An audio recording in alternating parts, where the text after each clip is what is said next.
कल हम लोगों ने गोस्वामी तुलसीदास जी के द्वारा भरत की वंदना सुनी। भरत की तपस्या, भरत का त्याग। जितना विस्पान भरत ने किया उतना राम के कोई भी लीला सहचर ने नहीं किया। आज गोस्वामी तुलसीदास जी किसकी वंदना कर रहे हैं जरा सुनते हैं। बंदौ लक्ष्मण पद जल जाता, शीतल सुभग भगत सुखदाता, कि रघुपति की रीति विमल पताका, दंड समान भयु जाका। गोस्वामी तुलसीदास जी कहते हैं कि मैं लक्ष्मण जी के चरण कमलों की वंदना करता हूं। उनके चरण शीतल हैं, सुंदर हैं और भक्तों को सुख देने वाले हैं। और भगवान श्री राम की कीर्ति पताका में लक्ष्मण जी का यश पताका को ऊंचा फहराने वाले दंड के समान है। राम जी के यश की पताका को ऊंचा फहराने वाले लक्ष्मण जी दंड के समान है। पताका झंडा फहरता है तो उसमें एक डंडा लगा होता है। तो पताका तो यश की, कीर्ति की है, लेकिन वो फहराएगा कैसे? लक्ष्मण रूपी दंड जो लगा हुआ है। गोस्वामी जी इतनी अच्छी अच्छी उपमा देते हैं, इतना बढ़िया बढ़िया उदाहरण देते हैं जो सुनकर के मन बहुत ही अभिभूत हो जाता है। वंदना के क्रम तुलसीदास जी जो कर रहे हैं, वंदना करते हैं लक्ष्मण जी के चरणों की। देखा जाए तो लक्ष्मण का जीवन राम के सेवा के लिए, सहयोग के लिए ही हुआ था। देखे तो पूरा जीवन उनका सेवा और सहयोग में ही बीत गया भगवान राम के। लक्ष्मण का अपना कोई अस्तित्व नहीं था। लक्ष्मण का पूरा अस्तित्व राम में घुल मिल गया।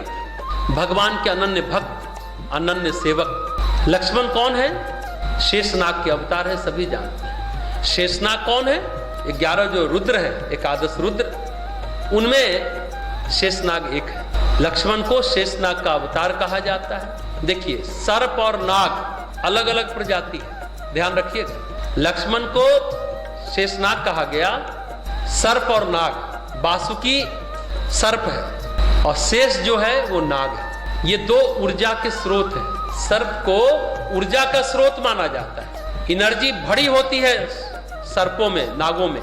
ये दो ऊर्जा जो शिव और विष्णु की सेवा में है। शेषनाग विष्णु जी की सेवा में है और वासुकी भगवान शंकर के गले में उनकी सेवा कर रहे हैं। जब विष्णु के अवतार के रूप में राम धरती पर आते हैं तो शेषनाग के रूप में लक्ष्मण जी भी धरती पर आते हैं। जैसा हमने बताया, लक्ष्मण जी ने अपना अस्तित्व, अपना व्यक्तित्व नहीं बनाया, पूरा लीन कर दिया भगवान राम में। अब मेघनाथ को वरदान था, सभी जानते हैं मेघनाथ को लक्ष्मण जी ने मारा। मेघनाथ को क्या वरदान था? उसको वही मार पाएगा जो 12 साल सोया नहीं हो, 12 साल अन्न ग्रहण नहीं किया हो, 12 साल स्त्री संपर्क से दूर रहा हो।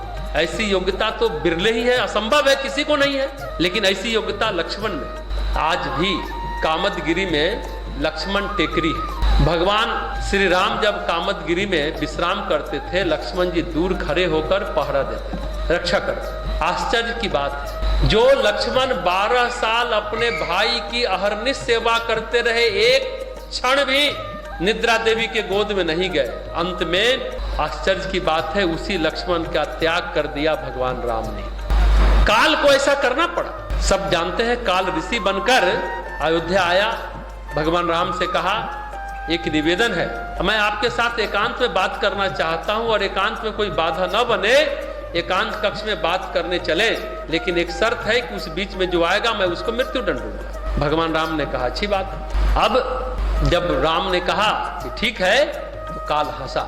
ऋषि का वेश बनाकर आया था। जब राम और ऋषि एकांत में बात करने लगे, कुछ ज्यादा बात नहीं थी, विषय सिर्फ इतना था कि अब आपका धरती पर समय समाप्त हो रहा है, हम ब्रह्मा जी का संदेश लेकर आए हैं, समय हो गया आपके जाने का, ब्रह्मा जी ने मुझे भेजा है, अब अपने लीला का संवरण करो, अब अपने लीला को समेटो।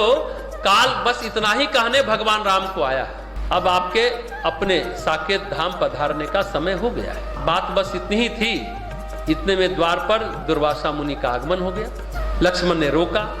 दुर्वासा मुनि आप जानते हैं कि कितने क्रोधित है, बात बात पर क्रोधित होते हैं, कुछ भी दे देते हैं, श्राप दे देते हैं। बोले तुम अभी नहीं जाने दोगे तो मैं पूरी अयोध्या को भस्म कर दूंगा। लक्ष्मण जी सोचे चलो हम ही अकेले भस्म हो जाते हैं, क्यों अयोध्या भस्म हो। उन्होंने उस वचन को तोड़ा, भीतर घुसे और बताया कि दुर्वासा मुनि आए। उनको देख करके काल ने कहा भगवान राम को कि भगवान आप अपने वचन का ध्यान रखिएगा। राम ने बहुत बीच का रास्ता निकाला। उन्होंने कहा अपनों का त्याग मृत्यु दंड के समान होता है, मृत्यु के समान होता है। मैं तत्काल तत्क्षण इसी पल लक्ष्मण का त्याग करता। वचन प्राण जाए पर वचन न जाए, रघुकुल रीत सदा चली आए। यही है। अब लक्ष्मण जी की मनोदशा देखिए, इतनी भावनात्मक पीड़ा मिली, इतने भावनाओं से इतने दुर्बल हो गए। उसके बाद ना उर्मिला से मिले, ना अपनी धर्मपत्नी से मिले, किसी से नहीं मिले। चुपचाप सरयू नदी के किनारे गए और योग साधन कर शरीर को छोड़ दिया। इसी तरह महाभारत में भी मौसल पर्व है, आप नाम जानते होंगे। अंतिम अध्याय जो है मौसल पर्व, उसमें जब द्वारिका बसाई गई, सोमनाथ मंदिर भी बना, तो उस क्षेत्र को प्रभास क्षेत्र कहा जाता है द्वारिका। और ये भी जो अंत हुआ है, यह भी दुर्वासा के कारण हुआ है। यहाँ भी दुर्वासा ऋषि है, वहां भी दुर्वासा ऋषि। क्या हुआ, कृष्ण के पुत्र शाम्ब का नाम आपने सुना होगा, कुष्ठ रोग हो गया था, तो उन्होंने सूर्य साधना की थी, छठ पर्व किया था, तो उनका कुष्ठ रोग दूर हुआ था। छठ पर्व में लोग कहते हैं कि ये लोक आस्था का पर्व है, शास्त्रों में इसका वर्णन नहीं है छठ का।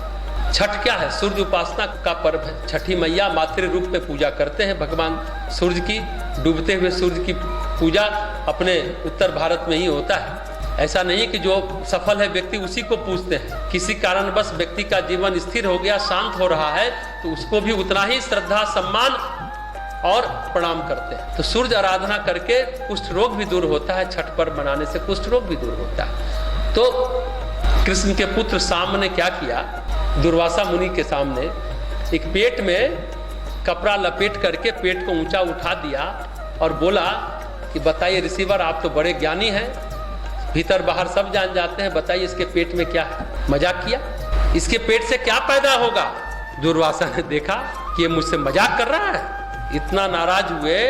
बोले तुम्हारे पत्नी के पेट से पैदा होगा मौसल, जो तुम्हारे वंश का नाश करेगा। दुर्वासा ऋषि ने कह दिया। अब शाम की पत्नी से मौसल पुत्र पैदा हुआ। बलराम जी को पता चला, शेषनाग के अवतार है, राम के समय लक्ष्मण के रूप में, कृष्ण के समय बलराम के रूप में आए।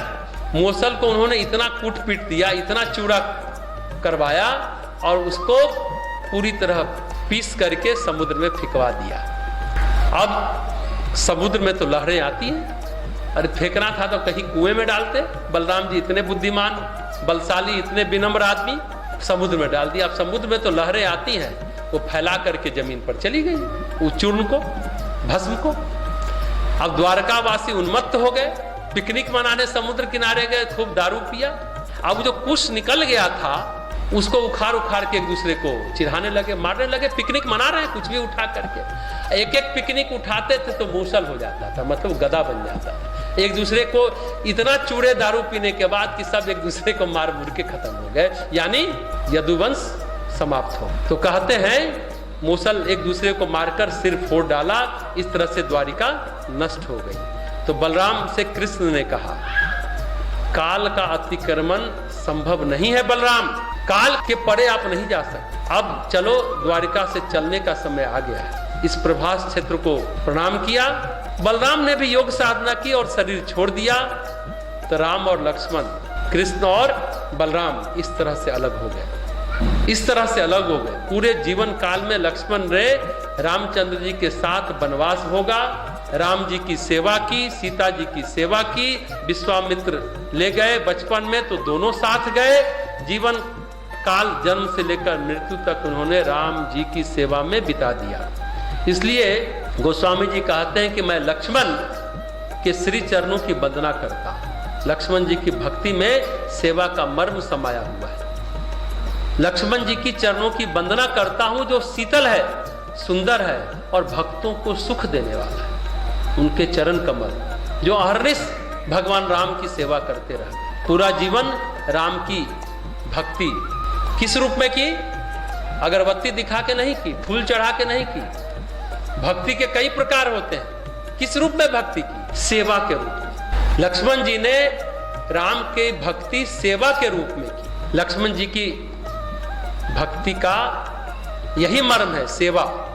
ये अपने आप से भी विचारे, पूछे, सोचे, हम गुरु की कितनी सेवा करते हैं, गुरु भक्ति हमारी कैसी है, अपने आप को टटोले जरा।